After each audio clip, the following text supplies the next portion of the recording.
airline-nya dengan lagunya itu sama. Terima kasih Pak Ina, karena mengingat waktu zuhur sudah hampir mendekat, mungkin ada peluang nanti bisa sambung. Terima kasih Bu Jinina, senior-senior turun Bu Haja, Bu Haja Ida Laila, Ibu Haja Ustaz Martini, Bu Aina Ustazah Aina, ini pendekar lama di Tawrama ini.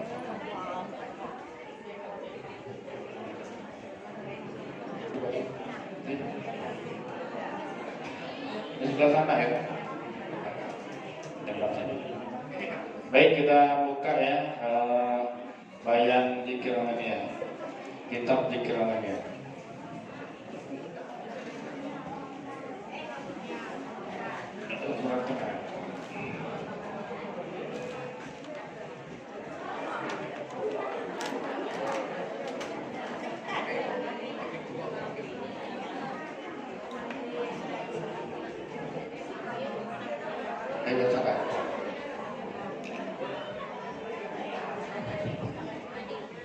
Bismillahirrahmanirrahim. Assalamualaikum warahmatullahi wabarakatuh. Kita akan melanjutkan sampai zuhur azan. Nanti tolong diingatkan saya kalau bunyi suara azan kita berhenti azan langsung sholat, langsung kita praktekkan buku Dzikir Ramadhania ini, langsung kita praktekkan bagaimana cara mendzikirkannya. Kita mulai bayan ini. Jadi kitab ini ditulis dengan pola bahasa Arab, ya. Jadi ejaan bahasa Arab dimulai dari sebelah kanan. Walaupun bahasanya bahasa Arab, tapi diletakkan halaman satunya di sebelah kanan oleh tim editor, oleh Pak Tajudin, ya. Nah, kemarin dibuat seperti ini semua kitab-kitab yang dikeluarkan dari Metode Rama.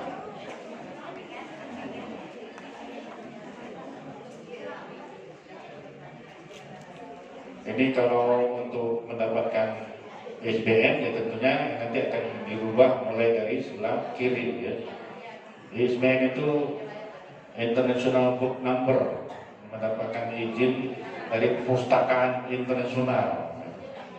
Nanti buku ini diubah dari sebelah kiri. Nah, tapi pemahaman untuk ini nih, ya, bacanya mulai dari sebelah kanan. Nah, gitu ya. Yang pertama, Bapak Ibu, halaman satunya panduan Dzikir Tarekat Ramadhania. Ya. Pertama-tama kita bersyukur kepada Allah, alhamdulillah, yang dapat mengikuti sesi tentang Tarekat Ramadhania ini, ya. Salawat dan salam pada junjungan kita Nabi Muhammad SAW, juga untuk seluruh keluarga, sahabat dan pengikutnya sampai dari zaman kelak. Bapak Ibu sekalian, Dzikir Ramadhania ini juga harus ada bai'ahnya. Saya mulai diizinkan memberikan bai'ah atau melaksanakan ini sejak 2017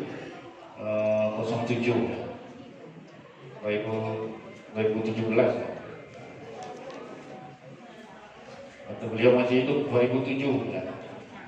Beliau meninggal 2011, 2007 saya sudah diizinkan untuk mengajar, tapi karena beliau masih ada, maka saya tidak produktif untuk memberikan pelajaran. Karena masih ada beliau, kita menghormati beliau lagi, ini semua. Karena beliau meninggal 2011 wafat. Nah, barulah setelah itu kita melaksanakan bai'ah sudah beberapa titik. Di Kampung Banjar pernah 1 kali, di Perumnas 4 Al-Kausar pernah 1 kali, di Masjid Arumia pernah 1 kali, Masjid Nurul Amin pernah 1 kali, ya, sudah pernah beberapa titik. Tarekat Ramadhania ini tidak seperti salawat dan al-Quran sampai 10 malam. Tarekat Ramadhania ini cukup 1 jam paling lama, setengah jam pun bisa, yang penting paham, ya. Nah, arti tarekat Ramadhania halaman 1, di situ dijelaskan tarekat itu artinya jalan, ya. Jadi jangan takut Sebut tarekat apa? Tarekat tapi jalan.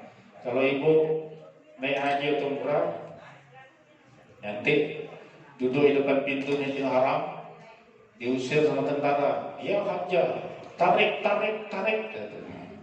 Ya hajjah, harik. Harik itu artinya bergerak. Kalau tarik itu artinya jalan. Tarik itu artinya jalan. Kalau ibu mendengar kata tarekat, jangan takut. Oh, kalau nak ikut tarekat belakoni tarekat. Takut dengan gitu tuh tarekat. Padahal jangan. Rahmaniyah itu artinya kasih sayang Allah. Maka zikir itu artinya mengingat Allah. Maka kalau kita padukan katanya cara terminologi umumnya, dapat diartikan bahwa zikir tarekat Rahmaniyah itu dapat diartikan jalan atau media yang bersikat bacaan-bacaan zikir zikrullah. Jadi zikir Rahmaniyah itu adalah bacaan-bacaan yang berisi zikir zikrullah dengan tujuan untuk mendapatkan kasih sayang Allah Subhanahu wa taala. Nah, oleh karenanya tarekat Rahmaniyah ini biasa juga disebut dengan zikir Rahmaniyah. Halaman 1 ini memuat tentang dasar hukumnya. Apa dasarnya orang berzikir? Nah, itu dia dalilnya ada. Itu halaman 2-nya juga dasar hukumnya. Saya persingkat saja. Jadi kalau ada nanti bertanya, kau zikir apa nih? Apa dasar hukumnya? Nah, ini dasarnya Quran surah Al-A'raf 205 halaman 2. Wazkur rabbaka, sebutlah nama Tuhan. Nah, kemudian surah Al-Muzammil, wazkur isma rabbika wa tabattal ilaihi tabtila, sebutlah nama Tuhan. Dasar hukum yang lainnya yaitu surah Al-Ahzab, laqad kana lakum fi rasulillahi uswatun hasanah liman kana yarjullaha wal yawmal akhir wa dzakarallaha katsiran. Jadi kalau kita berzikir itu kita mencontoh Nabi Muhammad sallallahu alaihi wasallam. Karena Nabi Muhammad dikatakan oleh Allah dalam Al-Quran surah Al-Ahzab ayat 21, wa dzakarallaha katsiran. Adalah Nabi Muhammad itu banyak sekali berzikir pada Allah. Jadi orang yang paling banyak berzikir pada Allah pada Nabi Muhammad sallallahu alaihi wasallam. Kemudian perintah berzikir surah Al-Ahzab ayat 41. Ya ayyuhallazina amanu dzkurullaha dzikran katsiran. Wahai orang-orang beriman, berzikirlah kamu pada Allah dengan berzikir dengan zikir sebanyak-banyaknya. Jadi Bu, Bapak, kalau kita bandingkan jumlah dalil perintah berzikir dengan perintah selawat ini, banyak dalil perintah berzikir. Sekali lagi ya, banyak dalil perintah berzikir daripada dalil perintah selawat dalam Al-Quran. Nah, dalam Al-Quran ini ya satu ya, perintah berselawat. Perintah berselawat satu ya. Perintah untuk berselawat hanya satu. Al-Ahzab 56. Satu ya. Ya ayyuhallazina amanu sallu alaihi wa sallimu taslima. Perintahnya satu ya. Tapi kalau kita menginventaris perintah berzikir banyak. Artinya apa? Artinya dalam hidup kita ini prioritas utama kita itu berzikir kepada Allah Subhanahu wa taala. Maka di sini dikatakan, ya ayyuhallazina amanu dzkurullaha dzikran katsira, wahai orang-orang beriman, berzikirlah kamu kepada Allah dengan zikir sebanyak-banyaknya. Jadi bukan sikit-sikit. Kalau selawat perintahnya, ya ayyuhallazina amanu sallu. Ya. Innallaha wa malaikatahu yusholluna 'alan nabi, ya ayyuhallazina amanu sallu 'alaihi wa sallimu. Allah tidak merintahkan zikir sebanyak-banyaknya, tidak. Allah tidak merintahkan salawat sebanyak-banyaknya, tidak. Tapi akhirnya para ulama membuatnya salawat sebanyak-banyaknya. Yang diperintahkan oleh Allah, zikir sebanyak-banyaknya. Nanti kita tinggal mengatur bagaimana bentuk zikir kepada Allah yang sebanyak-banyaknya itu. Zikir kepada Allah itu melalui salat 5 waktu itu artinya zikir. Kita sudah tiap hari salat 5 waktu. Aqimi sholata li zikri. Jadi ketika kita salat kita sudah berzikir kepada Allah. Salat tahajud kita berzikir kepada Allah. Salat duha kita pun sudah berzikir kepada Allah. Salat taubat, salat rawatib kita sudah berzikir kepada Allah. Maka perlu diimbangi dengan selawat. Jangan lupa berterima kasih pada yang ngajarkan kita zikir. yang ngajarkan kita sholat, yang ngajarkan kita sholat wajib, sholat sunnah Nabi Muhammad. Makanya lupa ucapkan selawat untuk dalam rangka berterima kasih, begitu maksudnya. Manfaat berzikir ayat surah ayat 8. Nah, kalau kita banyak berzikir, insya Allah halaman 3, allazina amanu wa tatma'innu qulubuhum bi dzikrillah, ala bi dzikrillah tatma'innul qulub. Baik, berzikir itu juga lebih baik. Ya ayyuhallazina amanu idza nudiya lis-salati min yaumil jumu'ati fas'au ila dzikrillah wa dzarul bai'. Nah, ini tentang perintah salat Jumat pun saat itu kita sudah berzikir. Zalikum khairul lakum, itu lebih baik dari in kuntum ta'lamun. Jadi berzikir pada Allah itu lebih baik. Nah, akhirnya zikir-zikir ini ya oleh dan ada klasifikasi zikir wajib, salat 5 waktu zikir wajib, salat sunnah zikir. Nah, berzikir itu sendiri zikir. Zikir ketika salat, subhanallah, subhanallah, itu zikir. Apapun yang kita kategorikan dengan Allah, itu kategorinya adalah zikir kepada Allah. Baik, Bapak Ibu, tentang zikir berjamaah, itu dalilnya halaman 4 tentang zikir berjamaah huruf A kecil. Ini saya tidak dimuatkan tentang redaksi ini. Baik, tentang ta'awudz. A'udzubillahi minasyaitonir rajim ini masuk dari bagian zikir, sudah masuk pada materi zikir. A'udzubillahi bismillahil alim minasyaitonir rajim, dia akan dibebaskan dari gangguan syaitan hingga sore. Jadi bagi siapa yang baca a'udzubillahi minasyaitonir rajim, ya kan? Maka dia a'udzubillahi bismillahil alim minasyaitonir rajim. Nah, ini kita biasakan membaca a'udzubillah di pagi hari, maka kita tidak akan diganggu syaitan sampai sore. Tentang bismillah ini dibaca sendiri ya, halaman 4. Sekarang halaman 5 tentang Al-Fatihah. Apa keutamaan Fatihah? Karena zikir namanya ini ada juga surah Al-Fatihah yang kita baca. Salawat 40 ada Al-Fatihah. Salawat dalail ada Al-Fatihah. Apa Fatihahnya? Apa utamanya? Man qara'a Fatihatul Kitab faka'annama qara'at Taurah wal Injil wal Zabur wal Furqan. Jadi kalau siapa saja membaca surah Al-Fatihah, kata Rasulullah, membaca surah Al-Fatihah, maka seakan-akan dia telah membaca Taurat, telah membaca Injil, telah membaca Zabur, telah membaca Al-Quran, semuanya. Nah, ini dapat saya rujuk dari kitab Al-Fatihah, tafsir Al-Fatihah Samudra Al-Fatihah Al-Arifin halaman 2. Ibu-ibu, sedikit saya kuatkan tentang Al-Fatihah ini. Kalau ibu-ibu tidak sempat berselawat, tidak sempat baca Quran dalam perjalanan, ya kan? Lagi sakit, perbanyak yang baca Al-Fatihah, ya. Lagi banyak utang, dalam selawat tak bisa bayar, tak lunas. Nah, baca Fatihah itu sampai 50 kali ke, sampai 100 kali ke. Ya, yang belum punya anak, baca Fatihah itu banyak-banyak. Yang pengen nikah lagi, yang belum, baca Fatihah. Iya. Saya anjurkan baca Fatihah banyak-banyak di grup. Ada grup yang kalian buat sudah berapa tahun yang lalu, tahun 1 tahun lebih. Ya Fatihah ini. Jumlah Fatihah itu jumlah hurufnya sekitar 38 sampai 40. Rata-rata 40 lah. Surah Fatihah itu 40 huruf, ya kan? Surah Fatihah itu 40 huruf ya, tak banyak. Sekian ayat 40 hurufnya. Kata Rasulullah, maqara harfan min kitabillah, orang siapa yang baca satu huruf dari kitab Allah, falahul hasanah, maka baginya adalah satu kebajikan.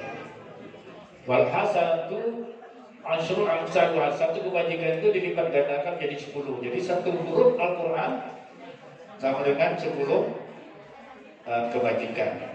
Paling gampang itu ini kita paham itu. Satu huruf Al-Quran sama dengan 10 kilo. Nah, gitu ya.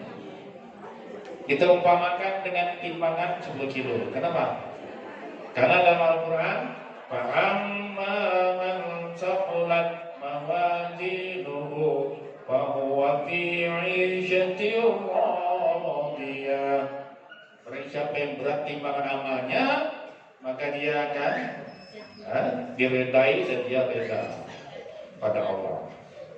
Ya, maka untuk bisa masuk surga itu berat timbangan amal kita yang baik itu harus lebih banyak daripada berat timbangan amal yang buruk. Salah satu jalan untuk mendapatkan timbangan amal yang berat itu dengan baca Al-Quran. Tak sempat baca Al-Quran 30 juz, baca Fatihah saja kita sudah dapat 40 ayat. 40 huruf. 40 huruf kali 10 apa? 400. 400 ya. Sekali kita baca Fatihah kita dapat 400, anggap 400 kilo. Dalam waktu dapat 400 kilo. 10 kali kita baca Fatihah dapat berapa? 4.000. 400, 40 kali 10 400. 10 kali berarti 4.000. 4.000 kilo itu udah sama dengan 4 ton. Nah, kalau kita 10 kali kita baca Fatihah kita udah dapat 4.000 kilo. Itu keutamaan Fatihah itu. Kemarin ibu-ibu majelis salawat Ibtaul Rahman ini sudah saya jelaskan di TVRI kemarin ya, Bu Murni ya. Bu Murni bertanya di TVRI itu. Ada Ibu Eli pun bertanya di TVRI itu. Sudah saya jelaskan di TVRI kemarin tentang khasiat Al-Fatihah ini. Nah, ibu, seandainya dalam perjalanan tak bisa baca selawat, dalam perjalanan tak bisa ngaji Al-Quran, sayang kalau tak baca Fatihah. Ya? Baca Fatihah kita sudah dapat tadi 1 kali, 40 kali 10, 400 kali. 10 kali kita berarti dapat 4.000. 10 kali dapat 4.000. 100 kali dapat 400.000. 400.000. 4 juta. Semuanya hafal Fatihah. Betul tak? Nah, jangan diabaikan baca Fatihah ini dalam keadaan. Juga bisa jadi obat. Saya ini yang tak mau jadi dukun karena saya ini bahaya menjadi dukun. Kalau ada yang sakit, bacakan Fatihah dulu. Yang pingsan, yang kesurupan, yang kemasukan jin, bacakan Fatihah itu sekian kali. Ciumkan, jangan diludah, cium. Ambo ya. Dan tak usah pergi ke mana-mana, bacakan aja Al-Fatihah. Ibu-ibu sakit apa? Ya, bacakan Fatihah sampai yakin 3 kali, minum air, campur. Anak-anak yang ilmunya payah dapat belajar ilmu itu, bacakan Fatihah, minta pada Allah. Nah, inilah rahasia Fatihah. Lain kali kita uraikan panjang lebar lagi. Namun ada filenya di TVRI, nanti saya boleh kirimkan bagaimana fadilah Fatihah. Dia kalau yang punya utang banyak baca Fatihah, insya Allah Allah tolong utangnya bisa lunas. Dia pengen kaya, insya Allah baca Fatihah sering-sering bisa kaya, insya Allah. Ya, karena di sini artinya sangat banyak. Siratal ladzina an'amta 'alaihim itu jalan yang telah engkau berikan nikmat pada orang yang telah mendapatkan nikmat dunia dan nikmat akhirat. Nikmat yang paling penting dari fadilah baca Fatihah adalah berkumpulnya saat kita meninggal dunia nanti, terus mudah-mudahan nyawa kita, arwah kita dikumpulkan dengan para nabi. Amin ya rabbal. Sering-seringlah baca Fatihah. Itu zikir amalnya nanti ada baca Fatihah. Baik Ibu, nanti saya langsung ke halaman 7-nya, bahwa bai'ah daripada janji daripada para penerima zikir tarekat Rahmaniyah ini, janjinya hanya sederhana saja. Apabila menyebut kalimat Allah satu kali, lanjutkan menjadi 6 kali. Apa? Sebut nama Allah sekali, lanjutkan menjadi 6. Itu ya BA. BA. Misalnya disebut Allah, lanjutkan Allah, Allah, Allah, Allah, Allah. Misalnya kita terpuji ke Allah, Alhamdulillah, lanjutkan Alhamdulillah, Alhamdulillah, Alhamdulillah, Alhamdulillah, Alhamdulillah. Kayak echo. Allahu Akbar, lanjutkan Allahu Akbar, Allahu Akbar, Allahu Akbar. Tapi kalau Pak Antum najat jangan pakai echo 6 kali gitu. Allahu Akbar, Allahu Akbar, Allahu Akbar, Allahu Akbar. Lain aja ya. Ini lain aja ya. Nah insya Allah seperti itu, Ibu janjinya paham nih ya, janjinya bayannya tersebut nama Allah sekali, lanjutkan menjadi 6 kali. Baik, ini nanti dipahami sendiri saja. Nah kalau kita juga ya halaman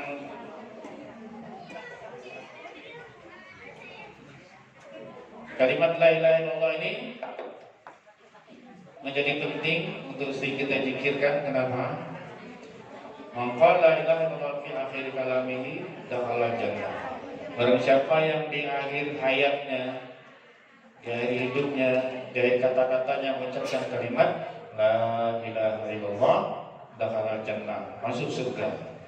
Berdasarkan penelitian dari petugas rumah sakit Muhammadiyah Jakarta, dari 1.000 orang yang meninggal dunia itu hanya 7% yang dapat mengucapkan kalimat la ilaha illallah. Dari 1.000 hanya 7%, 7% kali 1.000 hanya 70 orang yang bisa matinya mengucapkan kalimat la ilaha illallah. Bapak Ibu, menjadi penting untuk kita selalu mengingat kalimat la ilaha illallah, karena zikir Rahmaniyah ini nanti adalah mengucapkan kalimat la ilaha illallah. Dalilnya di mana ini? Dari Al-Qur'annya. Ini belakangan setelah menulis buku ini saya belum ketemu dalilnya. Belakangan setelah saya menghafal surah Muhammad, maka saya dapatkan dalil tentang kalimat la ilaha illallah itu terdapat dalam Quran surah Muhammad ayatnya ayat 19. Fa'lam annahu la ilaha illallah wastaghfir li dzambika wa lil mu'minina wal mu'minat wallahu ya'lamu mutaqallabakum wa maswaakum. Maka kata Allah, ketahuilah, fa'lam annahu, bahwa sesungguhnya la ilaha illallah, tidak Tuhan selain Allah. Sedangkan dalam Al-Quran ayat-ayat lain tidak ada kalimat la ilaha illallah yang sempurna seperti itu. Yang ada kalimat lain itu seperti surah Toha misalnya, la ilaha illa anna. Wahai Musa, innani anallah, la ilaha illa anna. Wahai Musa, aku ini Tuhan, tidak Tuhan selain ana. Nabi Yunus tenggelam dimakan ikan apa? Ikan paus. Doanya la ilaha illa anta subhanaka inni kuntu minadh dhalimin. Nah, apa dengan itu ya? Alhamdulillah. Ini dalam keadaan kejepit boleh juga baca ini. Doa akan terkabul nih, doa Nabi Yunus. La ilaha illa anta subhanaka inni kuntu. Ini Al-Quran surah Anbiya. Nah, kalimat la ilaha illallah, kalau ibu nanti baca Quran cari hanya ada di surah Muhammad ayatnya ayat 19. Nah, kalau tak jaya coba ya cari surah la ilaha fa'lam annahu la ilaha illallah. Kalimat la ilaha illallah ini menjadi penting ya. Dia menjadi awal cerita kita masuk Islam. Orang masuk Islam pasti mengucapkan kalimat asyhadu an la ilaha illallah. Kalau orang tidak mengucapkan kalimat ini, dia tidak bisa masuk surga. Hebatnya kalimat ini, orangnya hidupnya kafir 70 tahun. Kafir 70 tahun. Kafir 70 tahun. 6 bulan lagi meninggal. Dia pun jadi mu'alaf 3 bulan. Begitu 3 bulan jadi mu'alaf, dia pun masuk Islam 3 bulan lagi. baru 3 bulan atau baru sebulan dia masuk Islam, dia mengucapkan kalimat la ilaha illallah, dia masuk surga. Lihat kan? Yang 70 tahun tadi dihapuskan oleh Allah. Apa dalilnya? Dalilnya surah Muhammad ayat 2. Walladzina amanu wa 'amilus salihati wa amanu bima nuzila 'ala Muhammadin wa huwal haqqu min rabbihim kaffara 'anhum sayyi'atihim wa aslaha balahum. Orang-orang yang beriman dan beramal saleh, dan orang-orang yang beriman apa yang diturunkan kepada Nabi Muhammad, ya, Nabi Muhammad diturunkan kalimat la ilaha illallah. Begitu dia beriman pada Allah, ya, apa kata Allah? Bima nuzila Muhammad wa huwal haqqu min rabbih. Kemudian kata Allah, waslaha balahum. Allah ganti kekafirannya itu, Allah ganti waslaha balahum. Ke kalimatnya itu Allah ganti.